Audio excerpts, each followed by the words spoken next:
All right. Testing. We're using a new little lapel mic. It's a Rode mic. Yeah. That's what we bought a couple weeks ago, and we're going to trying to use because we didn't buy it just to sit on the damn desk. But happy Sunday.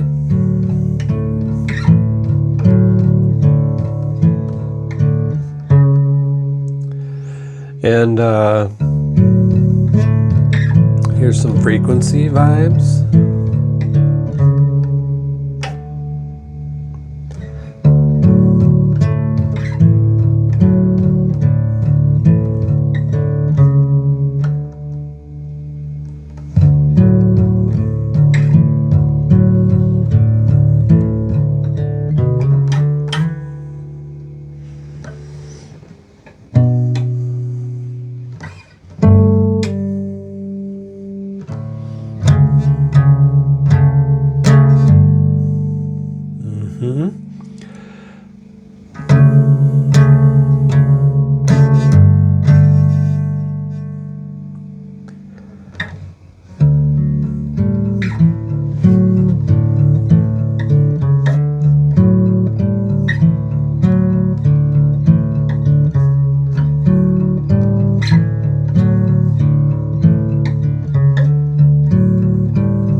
You know.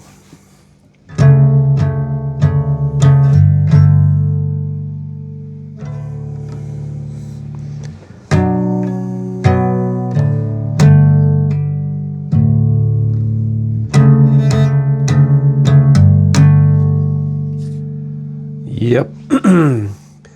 So the power of words, right? Words, they're a lot of times they're just filler. They're the building blocks between us. But hardest part for this whole thing is avoiding the words for a time. Letting them find where they need to land.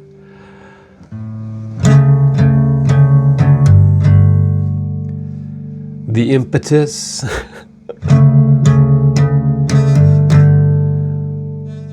Because I'm exploring writing again. It's a lot of new avenues and outlets that I've been trying to explore over the last few years. Quite a few years, and if anything, like what holds me back is the fear of even posting and being out loud and even space, saying the things that occur in the head, whether you agree with them or not, and probably because majority of people I don't think would necessarily agree with 100% of my thought processes, or I can, if I'm not doing it direct on a one-on-one basis, like in person. Internet space is pretty broad and it affects us. So, yeah, the emotional body, the subtle body, it's really torn apart when we feel like we're separate from those in our beliefs. But to play without words, right? To just rest easy in the frequency. That's really what it's about. The definitions of things is just so I can utilize a specific baseline language to communicate. Like, my name's Joshua. And yeah, a lot of people know me by different names throughout all different parts, but that's the name I was given. And that is what my name is. And, when I introduce myself, one of the things that irks me on occasion, more often than it should, for really no reason, is they'll be like, "Oh, what do you like to go by? Joshua or Josh?" I'm like, I just introduced myself as Joshua. So what's your issue with, using a second syllable. I mean, the language, the tongue has gotten so damn, dare I say, lazy these days. And is it really laziness, though, or is it some subtle energy of frequency that's driven from fear? Right?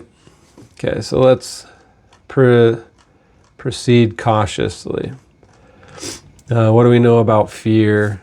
Marianne Williamson wrote, "Our deepest fear is not that we are inadequate.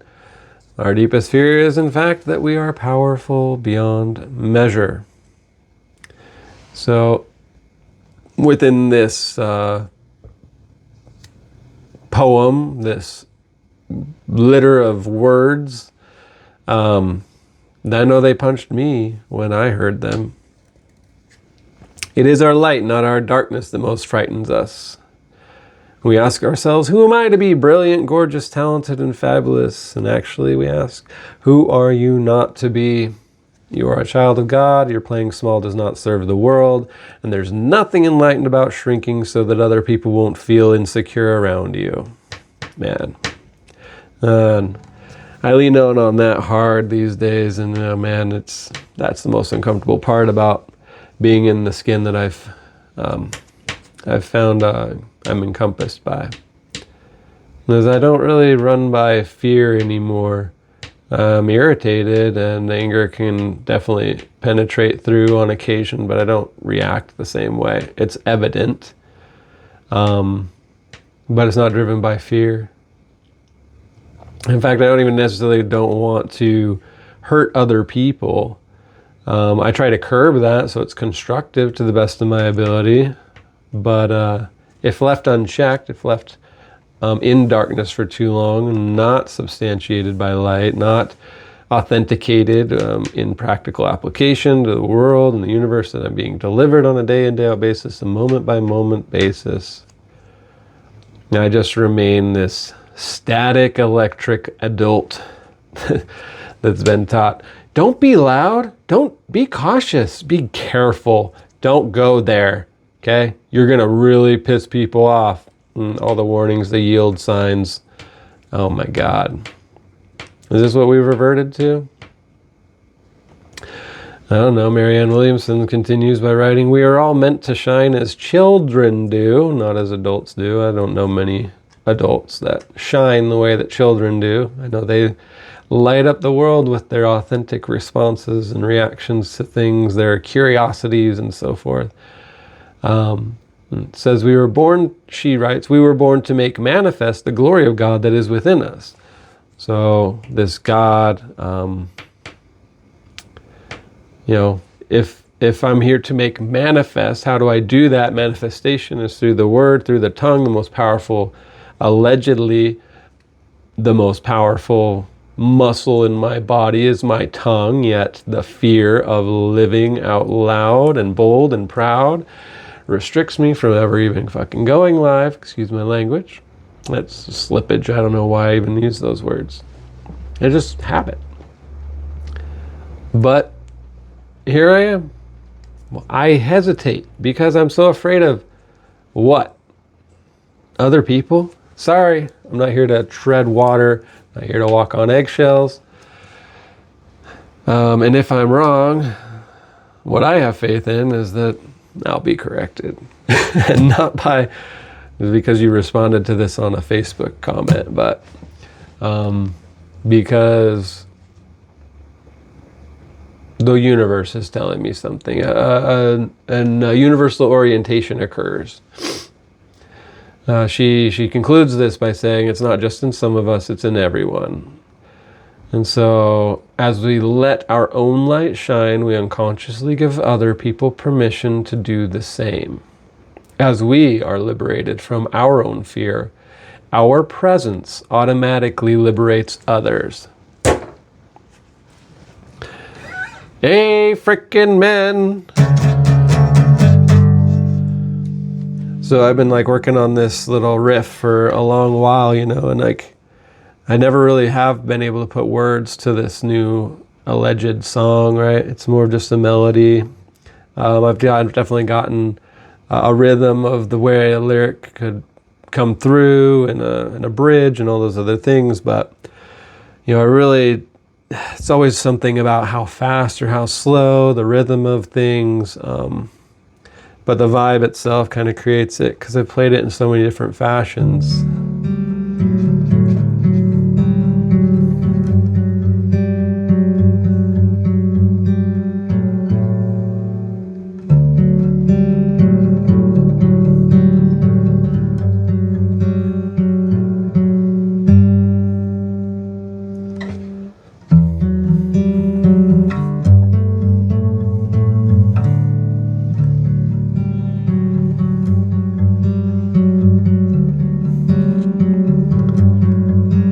Feel the difference?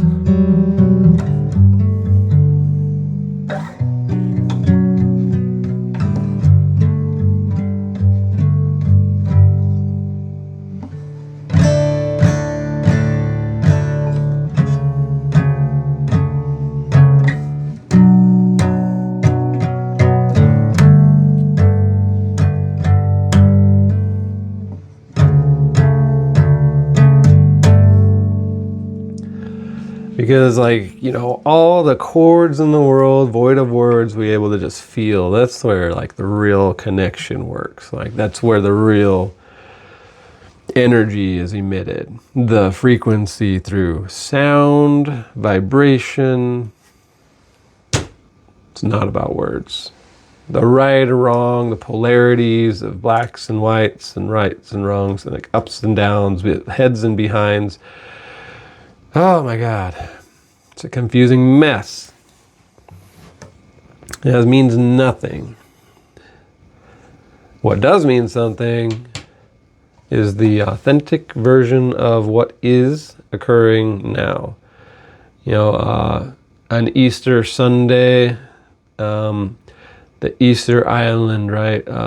Eschatos, all these other pagan gods from ancient time, the construct of all this brand new littered overindulgences in chocolates and bunnies and these subtle ideologies and truths of procreation, springtime, fertility.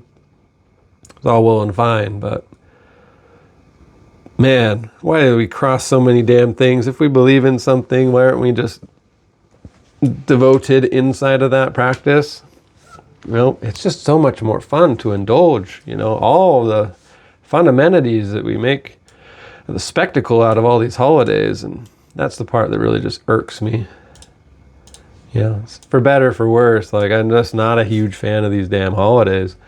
I'm grateful for a day off of work. Oh, do not get me wrong. I will appreciate that for sure. But what does that get me? If everybody else is still caught up in the centrifuge of looking for freaking Easter eggs filled with candy that just, gross. Intoxicated of sugar. And my post this morning on Facebook is more about the money and the consumerism aspects of things and anything else, because that was a quote that really percolated and I was pretty restless throughout the night. But the words, as I've kind of come to understand, is just to have a real true connection to the tips of my fingertips while holding an instrument.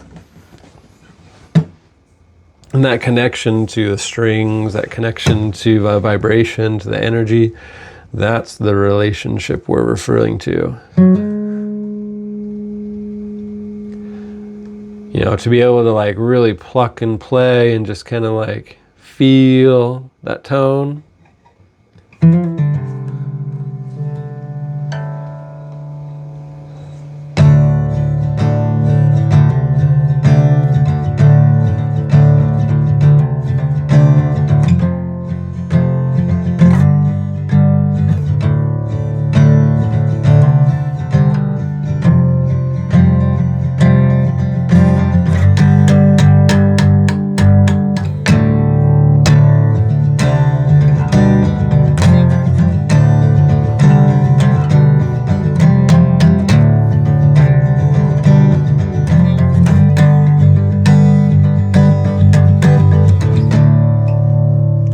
doesn't really matter. It's a personality, it's a flow, it's a rhythm, it's like impulsive, and that energy can kind of just wane and wax and flow and fill the space. But for whatever reason, like a human capacity, and that's fine. This is the world that we live in. For the Christianity aspect of things, where I'm not fighting against it. I still went to church this morning. I really heard a really amazing message. But it's like authentically coming to an understanding of God, as opposed to kind of like a timely version. When you're not really going through the Passovers, when you're not really going through the rites of passage appropriately, which would have been like Lent and observing something and voiding something from your life, it would have really been doing something, sacrifice, in your life, getting rid of something for a time, the 40-day window, is the best of my ability. I don't know everything about all the different ceremonies and such, or all the festivals of Passover, but that reverence to the actual application, it's lost. Like, I do not see many people actually practicing that. I'm sure that there are quite a few within specific religious denominations. However, like the overarching that I'm affiliated with, that's not what's occurring. There's a resonance, there's a heaviness, there's always a seeking part of our hearts, I think, that just wants to connect to other people. But it's always there. It's not just there today. And we got to be willing to actually pick up our guitar and express and be the loud version of ourselves, as opposed to this little quiet mouse that's just doing everything right according to our parents and what they told us to do and how we were supposed to operate from the get-go. Nope. No longer the case. And the hardest part, even for me now, is to do that. To just tap in to the other side of the fear, right? To really just break through these mental constructs that have been devastating and holding me back from just blasting out and playing the damn song. The song comes when I open my mouth. It does take vibration. It does take a lot of frequency. It does take a lot of energy. It takes a lot of humility to say and speak and sing and share with other people the truth of what's going on inside. And for me, it's just like, wow, the louder I get, the more like judgment I feel, not because it's bad judgment, it's because other people are so damn quiet that they have to move into other rooms of gossip and undercurrents and one-on-one communication outside of me directly. You can't even freaking address me. And this has like really been affecting some of my relationships over the last couple of years, to where I don't even want to be a part of these damn bigger groups of people anymore. Like, it's not helpful to me. And that's good. I mean, I've gotten a lot more productive as a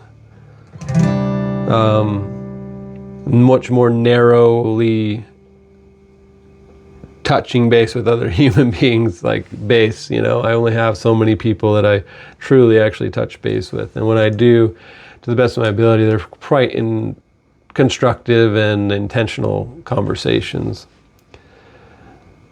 But to the best of my ability, like, I'm not here to be a part of some big clique or some big church or some big, everything. The only way I can really impact the world is just to be the best, most intense light of what I need to say. And so for my Easter Sunday, it kind of comes at the expense of, the few months of this period of time has been me moving to Illinois, getting in a new house, kind of feeling out a lot of new energy. and enduring some pretty rampant thunderstorms. Getting used to the Midwest weather has definitely been intense as far as the humidity already here in spring. And these are adaptability that I need to have in order to really sustain and move forward. But those relationships and the space now to create and have this room, and I'm buying books again. I bought another like 10 books this last week to stay seeking, to stay with new literature, new expanses, to keep pushing the not just the knowledge. It's not for the sakes of knowledge, but just to really construct what I'm trying to deliver to the world, which is put all these words on a damn pages, and deliver something of value to those who listen to this nonsense. They're coming out of this guy they think they know so much about. But I don't know if I really want to sing for y'all tonight, but I definitely just wanted to bring my guitar and play, because one, it's a comfort. This is where I feel the most home. I always have just loved having a guitar in my hand and the ability to just play what I'm feeling and kind of allow that energy to focus through. I'm in a drop D tuning right now. I always appreciate the drop D. No.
And that's all we do. We just play a little schism like a tool.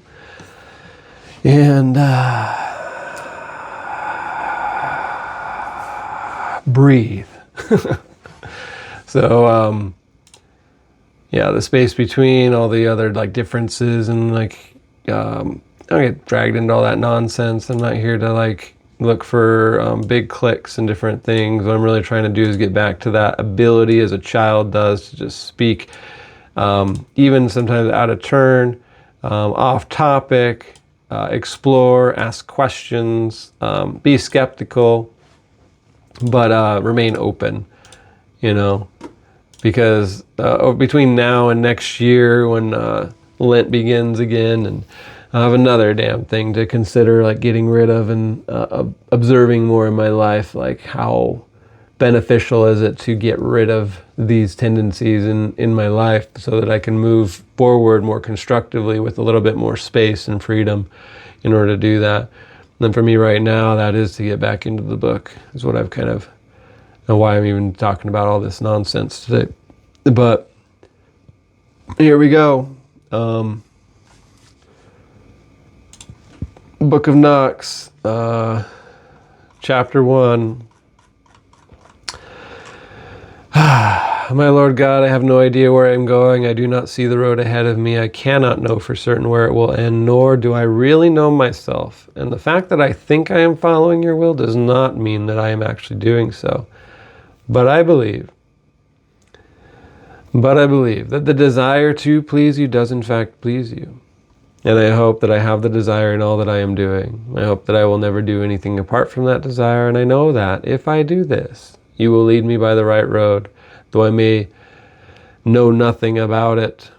Therefore I will trust you always, though I may seem to be lost and in the shadow of death. I will not fear, for you are ever with me, and you will never leave me to face my perils alone. Amen. It's a Thomas Merton prayer out of Thoughts in Solitude. For those who are curious about that prayer, it's called the Prayer of Unknowing. You know, the path doesn't just reveal itself in, like, it's not a yellow brick road. You just see brightly entertained all the way up a hill in front of us, cascading amongst some green pasture lands on its side, right? Contrasting and standing out on the horizon. That's not the path. The path reveals once we get on the path, once we start moving forward. And sometimes that just means saying something outrageous and posting some ridiculously long video. From wherever you actually are. And so that's what I choose to do today in honor of Passover, and to honor those that really haven't had a chance to hear me or see me since I moved, and just observe the holiday for what it means to me, which is to move into that true, authentic connection between myself and the Spirit. So I hope that the vibrations, the vibes, the content, the context makes sense to you. If it doesn't, then that's fine too, I guess. So you probably aren't listening right now. As you start to walk on the way appears by Rumi. Thanks for listening. Peace be with you all. And see you next Easter? Just kidding. Hopefully we'll see you sooner. Bye.